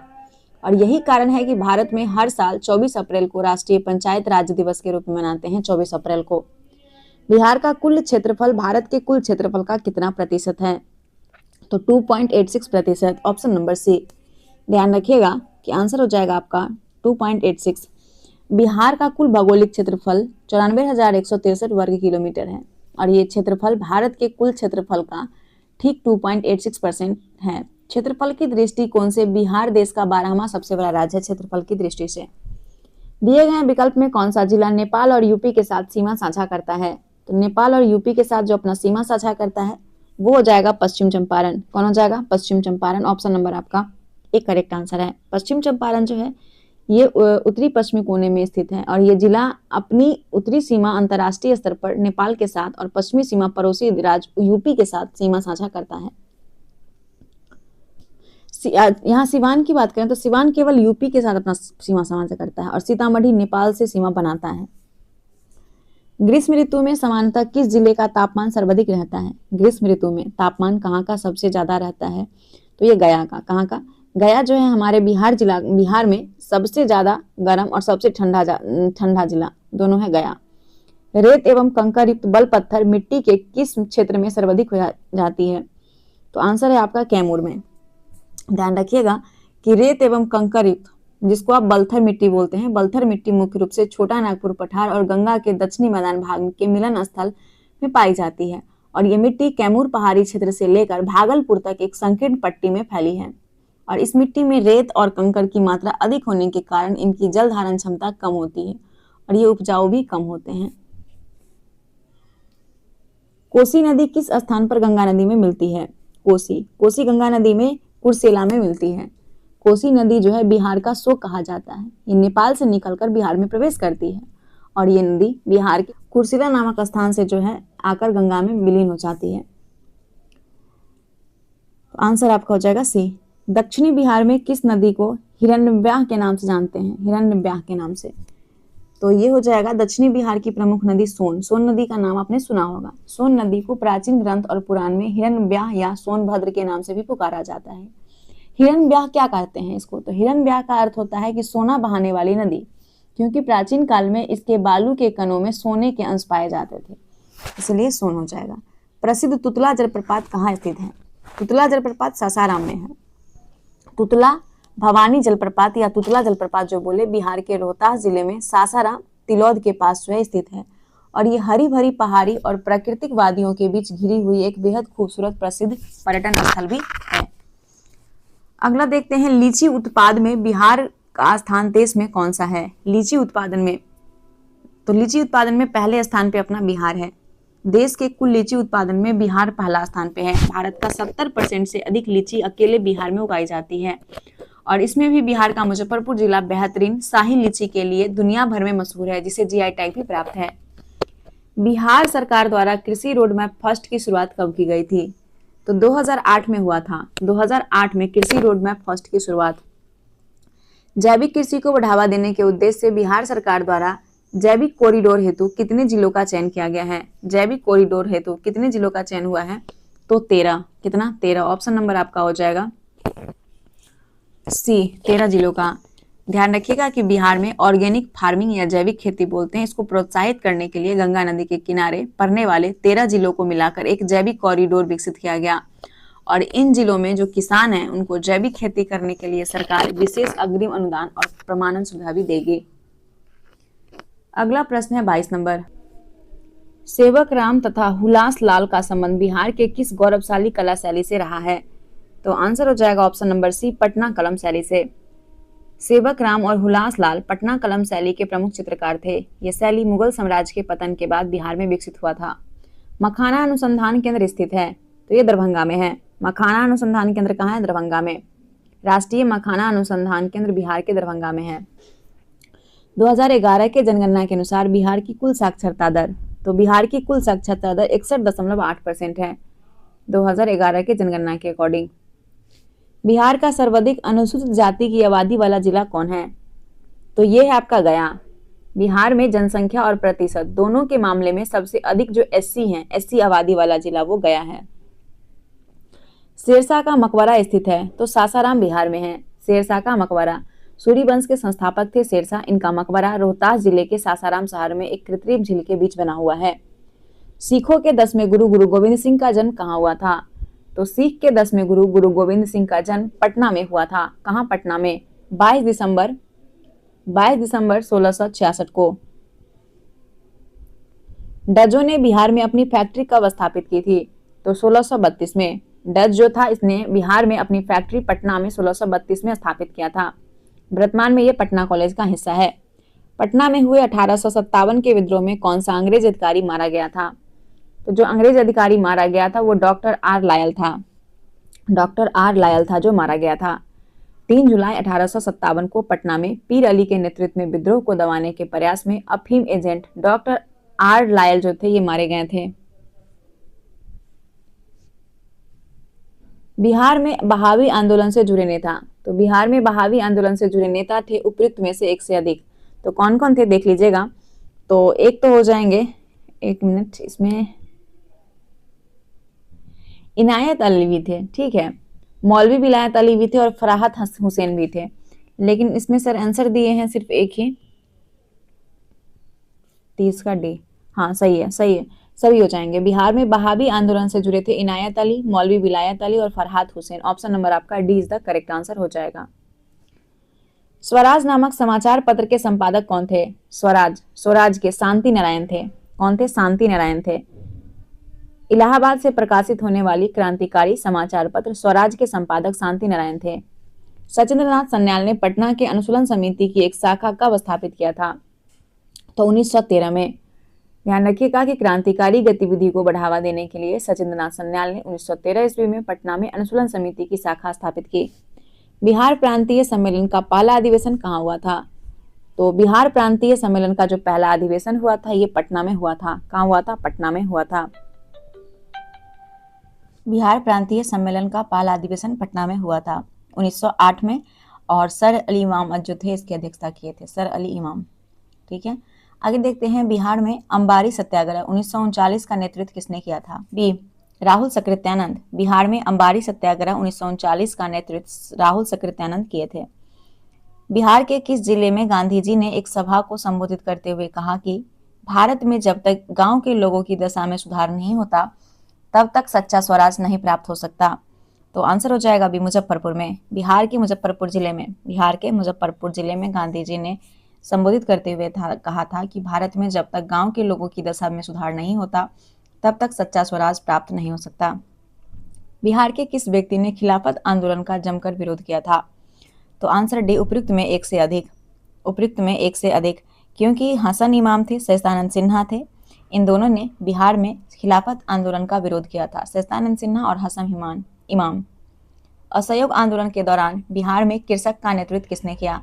तो असहयोग आंदोलन के दौरान बिहार में कृषकों का जो नेतृत्व किया था वो थे आपके स्वामी विद्यानंद। असहयोग आंदोलन के दौरान बिहार में कृषक का नेतृत्व स्वामी विद्यानंद किए थे। बिहार में किस व्यक्ति की अध्यक्षता 1928 में हुई सर्वदलीय बैठक में साइमन कमीशन का बहिष्कार करने का निर्णय लिया गया? तो अनुग्रह नारायण सिन्हा। बिहार में अनुग्रह नारायण सिन्हा जो थे उन्होंने 1928 में हुए सर्वदलीय बैठक में साइमन कमीशन का बहिष्कार करने का निर्णय लिया। बिहार में नमक सत्याग्रह की रूपरेखा किस व्यक्ति द्वारा तैयार किया गया था? तो आंसर हो जाएगा ए राजेंद्र प्रसाद। बिहार में नमक सत्याग्रह की रूपरेखा जो है वो राजेंद्र प्रसाद द्वारा तैयार किया गया था। अगला है 40 नंबर प्रश्न। 9 अगस्त 1942 को भारत छोड़ो आंदोलन के विरोध में पटना में निकाले गए जुलूस का नेतृत्व किस महिला द्वारा किया गया? तो आंसर हो जाएगा आपका 40 का ए भगवती देवी। 9 अगस्त 1942 को भारत छोड़ो आंदोलन के विरोध में पटना में निकाले गए जुलूस का नेतृत्व भगवती देवी ने की थी। बिहार में चौकीदारी कर न देने का अभियान कब शुरू हुआ था? तो 1930 में। बिहार में चौकीदारी कर न देने का अभियान 1930 में शुरू हुआ था। बिहार में 1937 में गठित प्रथम भारतीय मंत्रिमंडल का नेतृत्व किसने किया? तो मोहम्मद यूनुस। बिहार में 1937 में गठित प्रथम भारतीय मंत्रिमंडल का नेतृत्व मोहम्मद यूनुस किए थे। बिहार में नील बगान मालिक द्वारा किसान की शोषण से किसने महात्मा गांधी को अवगत कराया? तो आंसर हो जाएगा ऑप्शन नंबर सी राजकुमार शुक्ल। बिहार में नील बगान मालिक द्वारा किसान के शोषण को लेकर महात्मा गांधी को अवगत कराए थे राजकुमार शुक्ल। कर्नाट वंश का संस्थापक कौन था? तो नान्यदेव थे कर्नाट वंश के संस्थापक नान्यदेव। मगध महाजनपद में बिहार के कौन जिले सम्मिलित थे? मगध महाजनपद में बिहार के जो जिले सम्मिलित हैं वो हो जाएगा पटना और गया। पटना और गया। किसके द्वारा विश्व का पहला गणतंत्र वैशाली में स्थापित किया गया था? तो वो लिच्छवियों के द्वारा। विश्व का पहला गणतंत्र वैशाली में स्थापित किया लिच्छवियों के द्वारा। बिहार के किस जिले से आरंभिक पुरापाषाणकालीन औजार प्राप्त हुआ है? तो आंसर है उपयुक्त में एक से अधिक, यानी कि आपका नालंदा और मुंगेर से। नालंदा और मुंगेर से जो है आरंभिक पुरापाषाणकालीन औजार प्राप्त हुआ है। बिंबिसार की हत्या उसके पुत्र अजातशत्रु ने कब किया था? तो अजातशत्रु ने बिंबिसार की हत्या जो कर दिया था वो किया था 493 ईसा पूर्व। 493 ईसा पूर्व। किस राजा ने पाटलिपुत्र को सर्वप्रथम मगध की राजधानी बनाया? तो उदयन। उदयन राजा ने पाटलिपुत्र को सबसे पहले मगध की राजधानी बनाया। निम्न में किस ग्रंथ की रचना अश्वघोष द्वारा की गई थी? तो उपयुक्त में एक से अधिक, यानी कि बुद्ध चरित्र, सूत्रालंकार और सौद्रानंद, इस तीनों की रचना अश्वघोष ने की थी। सूत्रालंकार, बुद्ध चरित्र और सौद्रानंद। अब सेट नंबर 9 है, चलिए इसे देखते हैं। क्षेत्रफल की दृष्टि से बिहार का सबसे छोटा जिला कौन है? तो शिवहर। क्षेत्रफल की दृष्टि से बिहार का सबसे छोटा जिला जो है वो शिवहर है, जिसका क्षेत्रफल मात्र 444 वर्ग किलोमीटर है। इसके विपरीत क्षेत्रफल की दृष्टि से बिहार का सबसे बड़ा जिला पूछे तो सबसे बड़ा पश्चिमी चंपारण है। कोपेन के अनुसार दक्षिण बिहार किस जलवायु क्षेत्र के अंतर्गत आता है? तो AW। दक्षिण बिहार AW अंतर्गत आता है। प्रसिद्ध मौसम विज्ञानी व्लादिमीर कोपेन के जलवायु वर्गीकरण के अनुसार उत्तरी बिहार का क्षेत्र CWG, उत्तरी बिहार का क्षेत्र है ना, उत्तरी बिहार का क्षेत्र CWG और दक्षिणी बिहार का AW यानी उष्णकटिबंधीय सवाना जलवायु है। बिहार में सर्वाधिक वर्षा किस मानसून द्वारा होती है? तो बिहार में सर्वाधिक वर्षा जो होती है वो दक्षिणी पश्चिमी मानसून से होती है। दक्षिणी पश्चिमी मानसून से 85% से अधिक वर्षा होती है, जो कि बंगाल की खाड़ी वाली शाखा से होती है, और ये मानसून जून के मध्य में बिहार में प्रवेश करती है, जून के मध्य में। बलसुंदरी मिट्टी का विस्तार, बलसुंदरी मिट्टी का विस्तार बिहार के किन क्षेत्रों में है? तो ये हो जाएगा, बलसुंदरी मिट्टी का विस्तार बिहार के किन क्षेत्रों में है? तो बलसुंदरी मिट्टी का विस्तार जो है उपयुक्त में एक से अधिक, इसका आंसर हो जाएगा। एक तो पूर्णिया, दरभंगा और मुजफ्फरपुर सभी हो जाएगा। बलसुंदरी मिट्टी का विस्तार पूर्णिया, दरभंगा और मुजफ्फरपुर में है। बलसुंदरी को पुरानी जलोढ़ मिट्टी जिसमें चूने की मात्रा अधिक होती है उसे कहते हैं, और इसका उत्तरी बिहार के कई जिलों में पाया जाता है, मुख्य रूप से पूर्णिया, दरभंगा, मुजफ्फरपुर, सहरसा, चंपारण के दक्षिणी भाग में। पुनपुन नदी किस स्थान पर गंगा नदी में प्रवेश करती है? पुनपुन तो फतुहा में। पुनपुन नदी गंगा में प्रवेश करती है फतुहा में। और ध्यान रखिएगा कि पुनपुन नदी छोटा नागपुर पठार जो कि पलामू झारखंड में है, वहां से निकल बिहार के औरंगाबाद, जहानाबाद, पटना जिलों से बहती हुई पटना के निकट फतुहा नामक स्थान पर गंगा नदी के दाईं ओर से मिल जाती है। निम्नलिखित में कौन सी नदी दक्षिण बिहार की सबसे लंबी नदी है? निम्नलिखित में कौन सी नदी दक्षिण बिहार की सबसे लंबी नदी है? तो सोन। दक्षिण बिहार की सबसे लंबी नदी सोन है। कौन है? सोन। अमरकंटक की पहाड़ी जो कि मध्य प्रदेश में है, वहां से निकलती है सोन नदी, दक्षिण बिहार की सबसे लंबी और प्रमुख नदी है। यह बिहार में चौसा यानी बक्सर के पास प्रवेश करती है और पटना के समीप मनेर में गंगा में विलीन हो जाती है।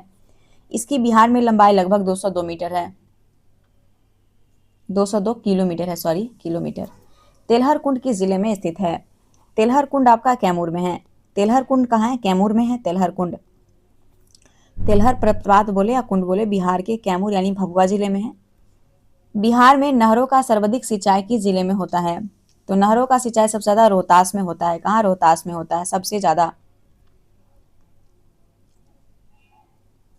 बाणसागर जल विवाद किसके मध्य है? बाणसागर जल विवाद ये किसके मध्य है? तो आंसर हो जाएगा इसका ऑप्शन नंबर बी, यूपी और बिहार। बाणसागर जो है ये यूपी और बिहार के बीच जल विवाद है। बिहार स्कूटर्स लिमिटेड कहाँ स्थित है? बिहार स्कूटर्स लिमिटेड फतुहा में है। कहाँ पे? फतुहा में है। बिहार स्कूटर्स लिमिटेड फतुहा में है। बिहार स्टार्टअप नीति की शुरुआत कब हुई थी? तो बिहार स्टार्टअप नीति की शुरुआत 2017 में हुई थी। बिहार स्टार्टअप नीति की शुरुआत 2017 में हुई थी, है ना। बिहार सरकार ने राज्य में उद्यमशीलता और नए विचार को बढ़ावा देने के लिए मार्च 2017 में बिहार स्टार्टअप नीति लागू की। प्रसिद्ध बराबर की गुफा स्थित है। तो बराबर की गुफा जहानाबाद में है ना। बराबर की गुफा जो है जहानाबाद में, जो कि बिहार के जहानाबाद जिले में है। और ये भारत में चट्टान को काटकर बनाई गई सबसे पुरानी जीवित गुफा है, जो कि चट्टान को काटकर बनाई गई है, जो मौर्य काल की है।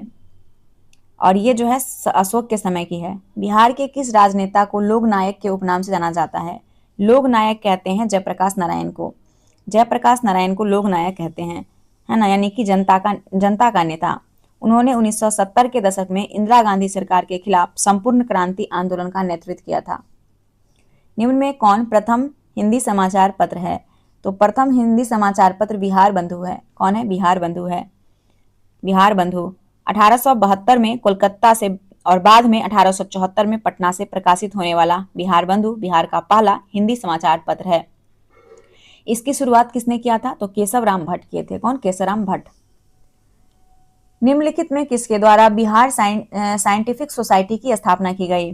तो बिहार साइंटिफिक सोसाइटी की स्थापना है ये किए थे इमदाद अली खां। कौन किए थे? इमदाद अली खां किए थे। 1868 में मुजफ्फरपुर में बिहार के साइंटिफिक सोसाइटी की स्थापना किया। और उद्देश्य क्या है? उद्देश्य है वैज्ञानिक ज्ञान को बढ़ावा देना, उर्दू में वैज्ञानिक पुस्तक का अनुवाद करना।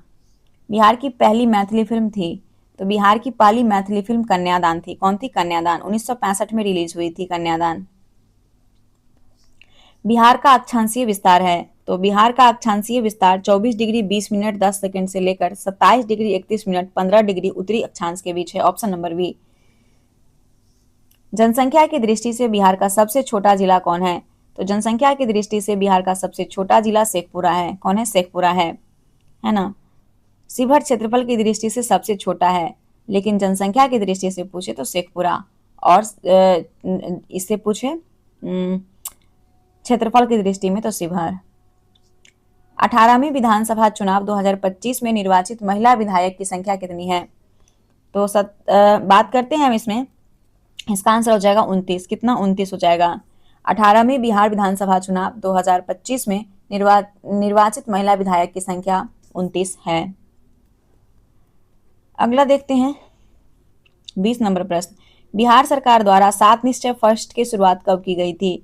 तो 7 निश्चय फर्स्ट की शुरुआत उपयुक्त में से कोई नहीं, क्योंकि अगर हम बात करें बिहार सरकार द्वारा 7 निश्चय 2 की जो स्थापना हुई थी ये किया गया था 2015 में की थी। कब? 2015 में, जो कि ऑप्शन में नहीं है, तो उपयुक्त में से कोई नहीं होगा। भारतीय संविधान के किस अनुच्छेद के अंतर्गत राज्य की समस्त कार्यपालिका शक्ति राज्यपाल में निहित होती है? आंसर हो जाएगा बी, अनुच्छेद 154 में। भारतीय संविधान का अनुच्छेद 154 के अंतर्गत राज्य के समस्त कार्यपालिका शक्ति राज्यपाल में निहित है ना, राज्यपाल में निहित है, जिसका प्रयोग स्वयं या अपने अधीनस्थ अधिकारी के माध्यम से करता है। आगे देखिएगा 22 नंबर प्रश्न है कि बिहार में ग्राम सभा की कितनी बैठक एक वर्ष में बुलाई जाने का प्रावधान है? तो 4। बिहार में ग्राम सभा की, ध्यान रखिएगा, ग्राम सभा की 4 बैठक बुलाए जाने का प्रावधान है एक साल में, 4। स्थानीय शासन को किस वर्ष राज्य सूची का विषय बनाया गया था? स्थानीय शासन को राज्य सूची का विषय 1935 में बनाया गया था, 1935 में। विधान परिषद द्वारा साधारण विधायक को पहली बार कब तक रोक सकता है? तो विधान परिषद द्वारा साधारण विधायक को पहली बार कम से कम 3 माह तक रोक सकता है। कितना? 3 माह तक पहली बार कम से कम रोक सकता है। विधान परिषद में कुल कितने सदस्य राज्यपाल द्वारा मनोनीत किए जाते हैं? तो विधान परिषद में कुल 1/6, कितना? 1/6 राज्यपाल द्वारा जो है साहित्यिक, विज्ञान, कला, सहकारिता, आंदोलन और समाज सेवा के क्षेत्र से मनोनीत किया जाता है। 1/6। निम्नलिखित में किस राजधानी का निर्माण बिंबिसार के दरबारी वास्तुकार महागोविंद द्वारा किया गया था? तो महागोविंद द्वारा राजगिरी का निर्माण किया गया था, राजगिरी। ध्यान रखिएगा कि मगध सम्राट बिंबिसार ने अपनी प्रसिद्ध राजधानी राजगिरी, जो कि गिरिव्रज है, इसका निर्माण करवाया था, जिसके मुख्य वास्तुकार महागोविंद थे। निम्नलिखित में किसने बोधगया में महाबोधि वृक्ष को क्षतिग्रस्त किया? तो वो था आपका शशांक। शशांक बंगाल का गौड़ राजा शशांक जो था वो कट्टर शैव था। उसने बौद्ध धर्म के प्रति अपनी शत्रुता के कारण बोधगया में स्थित पवित्र महाबोधि वृक्ष को कटवा दिया और उसकी जड़ों को भी जला दिया था। औरंगजेब का पौत्र राजकुमार अजीम ने पटना का नया नाम क्या रखा था? तो अजीमाबाद रखा था। अजीम ने पटना का नया नाम अजीमाबाद। बिहार के मनेर में स्थित मखदूम शाह दौलत का मकबरा किस मुगल शासक के शासनकाल में बना था? तो याद रखिएगा कि जहांगीर के समय में, जहांगीर के समय में बिहार के मनेर शरीफ यानी पटना में स्थित सूफी संत मखदूम शाह दौलत का यह खूबसूरत मकबरा, जो कि छोटी दरगाह है, ये जहांगीर के शासनकाल में 1616 में बिहार के तत्कालीन गवर्नर इब्राहिम खां काकर द्वारा बनाया गया था। 1922 से 23 ईस्वी में मुंगेर में आयोजित किसान सभा का अध्यक्ष कौन था? जुबेर थे। ऑप्शन नंबर ए हो जाएगा करेक्ट आंसर। ध्यान रखिएगा कि 1922 से 23 में मुंगेर किसान आंदोलन को संगठित करने के लिए किसान सभा गठित हुआ था। अध्यक्ष थे शाह मोहम्मद जुबेर और श्री कृष्ण सिंह इसके उपाध्यक्ष थे। और इसके बाद 1929 में स्वामी सहजानंद सरस्वती ने प्रांतीय किसान सभा बनाई थी। इसके बाद भारत छोड़ो आंदोलन के समय जयप्रकाश नारायण अपने साथियों के साथ कहाँ की जेल की दीवार फांदकर भागने में सफल हुए थे? आंसर है हजारीबाग से भाग गए थे। भारत छोड़ो आंदोलन के समय जयप्रकाश नारायण जो थे 1942 में भारत छोड़ो आंदोलन के दौरान जयप्रकाश नारायण हजारीबाग सेंट्रल जेल, जो कि अब झारखंड में है, बंद हो चुका है, वहां वो दिवाली की रात 9 नवंबर 1942 को अपने साथी योगेंद्र शुक्ल, रामानंदन मिश्रा आदि के साथ जेल की दीवार लांघकर फरार हो गए और वहां से उन्होंने आजाद दास्ता का गठन किया था। आजाद दास्ता का नेपाल के तरफ एक जंगल था, उसमें उन्होंने छुपकर जो है अंडरग्राउंड होकर सारे काम को निपटाए थे। पटना कलम के अंतर्गत निर्मित चित्रों में समानतः किस विषय का चित्रण हुआ है? तो पटना कलम के अंतर्गत निर्मित चित्रों में समानतः बिहार के सामान्य जनजीवन का विषय में चित्रण किया गया है। अगला देखते हैं 33 नंबर प्रश्न। असहयोग आंदोलन के समय सदाकत आश्रम से द मदरलैंड नामक अखबार का प्रकाशन किसने प्रारंभ किया था? तो द मदरलैंड, इसका प्रकाशन मजरूल हक किए थे। कौन किए थे? मजरूल हक किए थे। सितंबर 1921 में मौलाना मजरूल हक जो थे, उन्होंने सदाकत आश्रम से द मदरलैंड अखबार शुरू किया। उद्देश्य क्या था? उद्देश्य था राष्ट्रीय भावना का प्रचार करना और असहयोग आंदोलन को गति देना। भारत छोड़ो आंदोलन के दौरान निम्नलिखित में से किसे अपराधी जिला घोषित किया गया था? अपराधी जिला सारण को घोषित किया गया।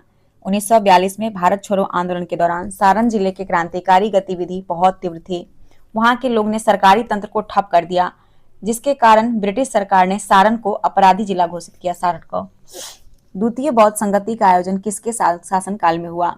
द्वितीय बौद्ध संगति का और कालाशोक के समय। द्वितीय बौद्ध संगति 383 ईसा पूर्व जो हुआ था, 383 ईसा पूर्व वैशाली में शिशुनाग वंश के शासक कालाशोक के संरक्षण में अध्यक्षता कौन किया था? सवाकामी किया था अध्यक्षता, सवाकामी। बौद्ध धर्म के प्रचार हेतु सम्राट अशोक ने श्रीलंका किसको भेजा था? तो श्रीलंका, बौद्ध धर्म के प्रचार हेतु सम्राट अशोक ने श्रीलंका जो है वो भेजा था महेंद्र को और संघमित्रा को। तो आंसर इसमें संघमित्रा नहीं है, तो बी हो जाएगा सिर्फ।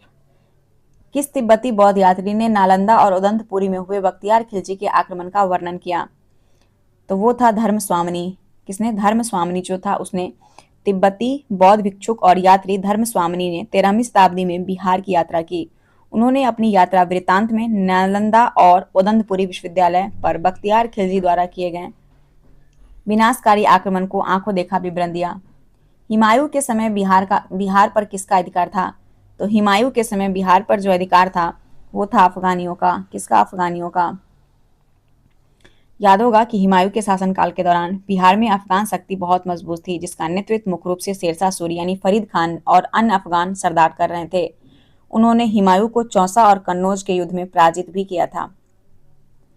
अगला है कि हुमायूं के समय बिहार में किसका अधिकार था? तो हुमायूं के समय में बिहार में अधिकार था अफगानियों का। किसका? अफगानियों का था।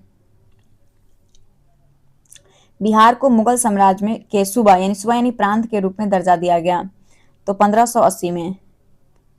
मुगल सम्राट अकबर ने 1576 में बंगाल और बिहार को जीतकर मुगल साम्राज्य में मिला लिया 1576 में, और 1580 में इसे औपचारिक रूप से एक अलग सूबा यानी प्रांत का दर्जा दे दिया गया। ठीक है। 40 नंबर प्रश्न है कि अंग्रेज व्यापारी ने पटना में किस वर्ष अपनी फैक्ट्री स्थापित की थी? अंग्रेज व्यापारी ने पटना में किस वर्ष अपनी फैक्ट्री स्थापित की थी? तो 1651 में अंग्रेज व्यापारी ने पटना में अपनी फैक्ट्री स्थापित किया था 1651 में, जिसका मुख्य उद्देश्य था सोरा और सूती कपड़ों का व्यापार करना। कुंवर सिंह ने किस युद्ध में नाना साहब को सहयोग किया था?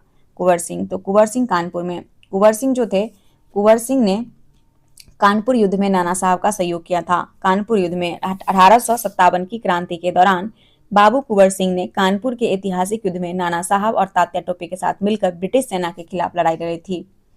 पालकालीन चित्रकला का भित्ति चित्र रूप कहाँ से प्राप्त हुआ है?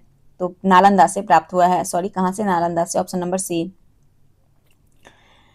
पाल वंश के दौरान कला की बहुत प्रगति हुआ और जो पालकालीन भित्ति चित्ती था, जिसको वॉल पेंटिंग बोलते हैं, इसके अवशेष नालंदा के सराय स्थल से प्राप्त हुआ है, जो उस समय के उन्नत चित्रकला को दर्शाता है।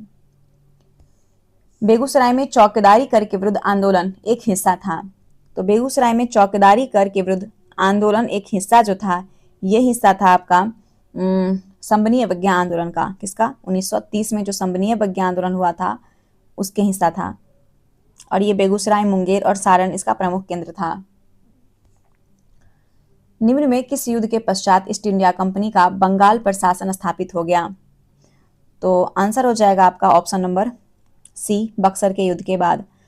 1764, टाइम याद होगा, 22 अक्टूबर 1764 को हुए बक्सर युद्ध में अंग्रेज ने क्लाइव का नेतृत्व में मीर कसीम, सुजाउद्दौला और शाह आलम द्वितीय की संयुक्त सेना को हराया।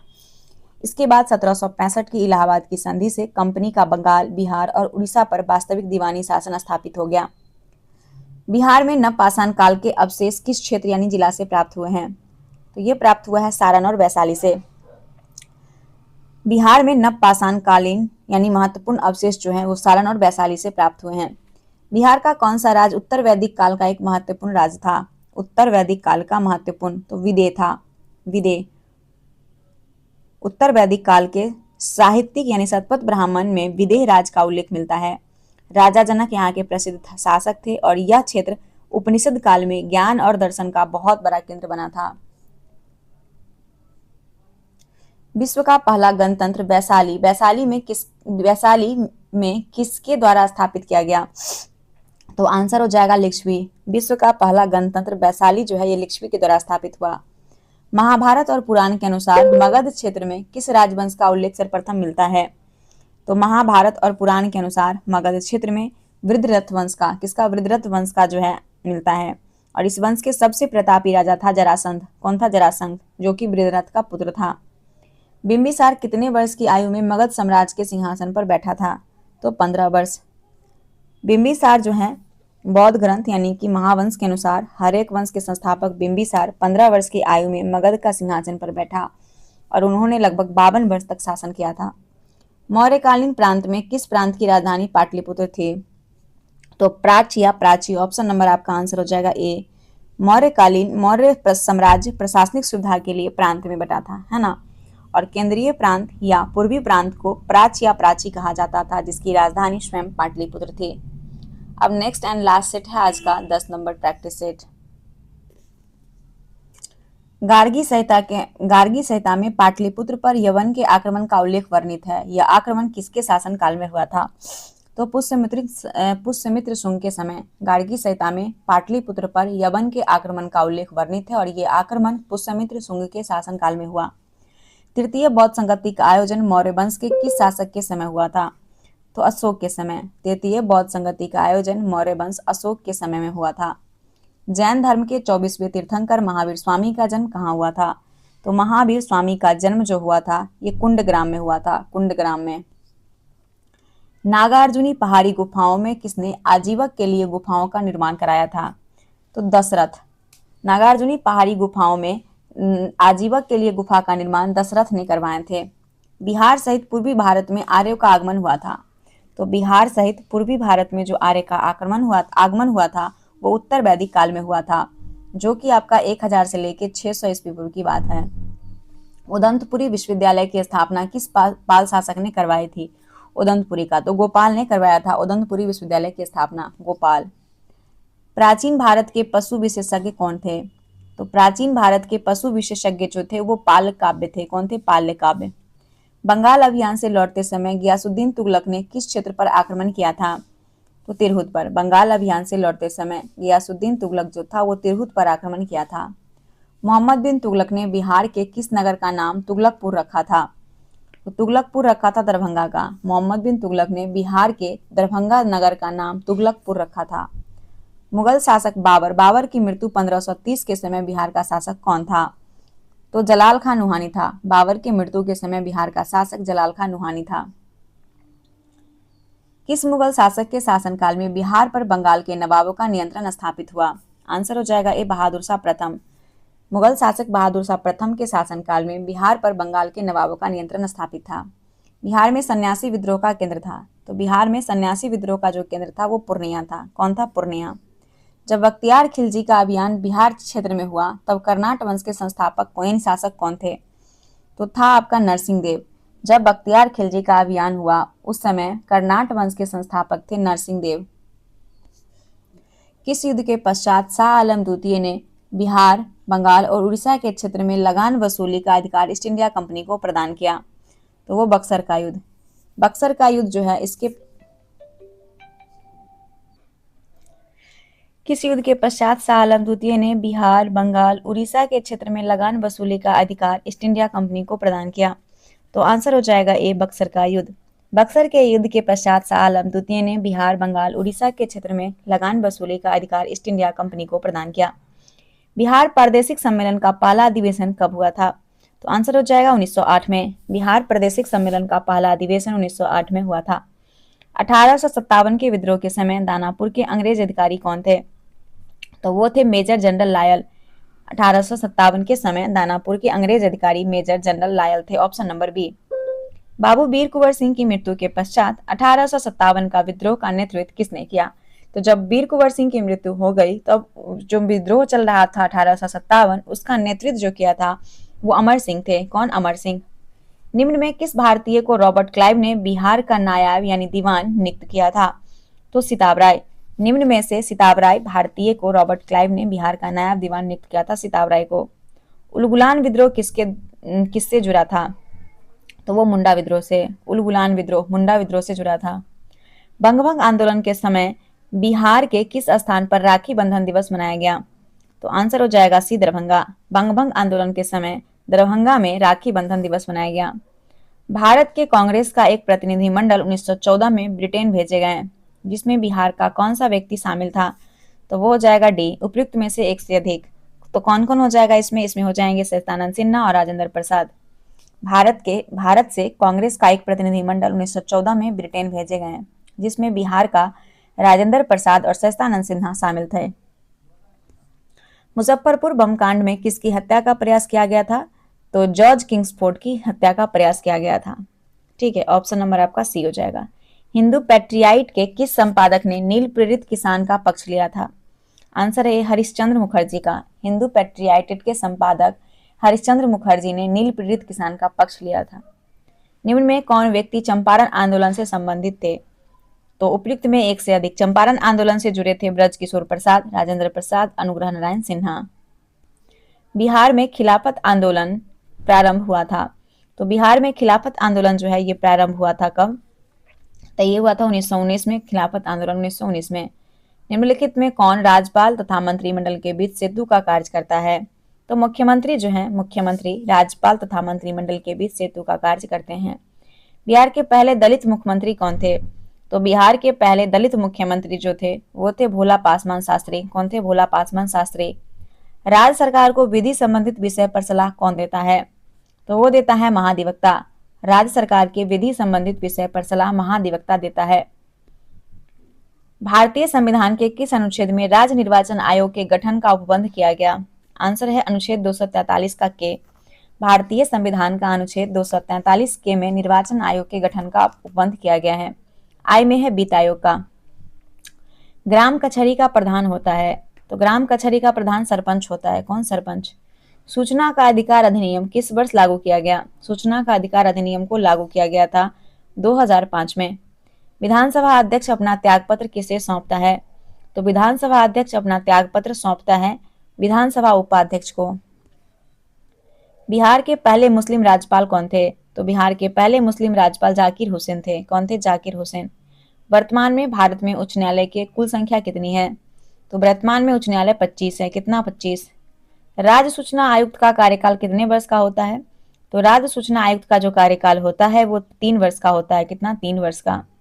राज्यपाल पद हेतु योग्यता है, तो राज्यपाल पद हेतु जो योग्यता है वो है आपका उपयुक्त में से एक से अधिक। तो क्या क्या है देख लीजिए। वो भारत का नागरिक हो, 35 वर्ष आयु पूरा कर चुका हो और किसी लाभ के पद पर न हो। तीनों आंसर हो जाएगा। विधानसभा को भंग करने का अधिकार किसे है? तो विधानसभा को भंग करने का जो अधिकार है ये प्राप्त है राज्यपाल को। किसको? राज्यपाल को। तिरहुत प्रमंडल का मुख्यालय स्थित है, तो मुजफ्फरपुर में है तिरहुत का मुख्यालय। तिरहुत का। बिहार का राजकीय पुष्प, बिहार का राजकीय पुष्प गेंदा है। बिहार का दूसरा चिड़ियाघर कहाँ स्थापित किया जा रहा है? तो बिहार का दूसरा चिड़ियाघर स्थापित किया जा रहा है अररिया में। कहाँ? अररिया में। बिहार सरकार की महत्वाकांक्षी योजना 7 निश्चय 2, इसकी कार्य अवधि क्या है? 7 निश्चय 2 की जो कार्य अवधि है वो 2020 से 25 है। उत्तरी कोयल नदी किसकी सहायक नदी है? उत्तरी कोयल सोन की सहायक नदी है। किसकी? सोन की। बिहार के किस जिला या क्षेत्र में लाल मिट्टी की बहुलता है? तो जो लाल मिट्टी है इसकी बहुलता उपयुक्त में एक से अधिक। कौन कौन हो जाएगा? एक तो गया और रोहतास। गया और रोहतास में लाल मिट्टी की बहुलता है। ग्रीष्म ऋतु में बिहार के किस क्षेत्र में सर्वाधिक वर्षा होती है? ग्रीष्म ऋतु में बिहार के जहाँ पे वर्षा होती है वो पूर्वी भाग में। कहाँ पे? पूर्वी भाग में। बिहार के कितने जिलों से होकर गंगा नदी प्रवाहित होती है? तो बिहार के 12 जिलों से गंगा नदी प्रवाहित होती है। 12 जिलों से। निम्नलिखित में कौन सा जलकुंड मुंगेर में स्थित नहीं है? तो मुंगेर में जो जलकुंड नहीं है वो है मखदूम नहीं है। पूर्वी त्रिवेणी नहर से संबंधित लाभान्वित जिला कौन सा है?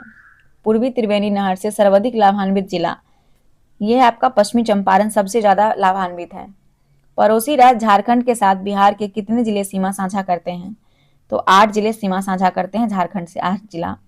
बिहार की जनसंख्या भारत की जनसंख्या का कितना प्रतिशत है? तो बिहार की जनसंख्या भारत की जनसंख्या का 2.86% है। 2.86%। 2011 के जनगणना के अनुसार सर्वाधिक पुरुष साक्षरता वाला जिला कौन है? पुरुष साक्षरता रोहतास का सबसे ज्यादा है। पुरुष साक्षरता रोहतास का सबसे ज्यादा है। अब आपका 11 से लेके 15 तक का सेट हम कल देखेंगे। 11 से 15 तक का सेट कल देखेंगे। तो मिलते हैं अगले वीडियो के साथ। वीडियो अगर पसंद आए तो वीडियो को लाइक कर दीजिएगा। चैनल पे जो लोग पहली बार हैं प्लीज चैनल को सब्सक्राइब करके वीडियो को शेयर करेंगे। तब तक के लिए धन्यवाद। जय हिंद, जय भारत।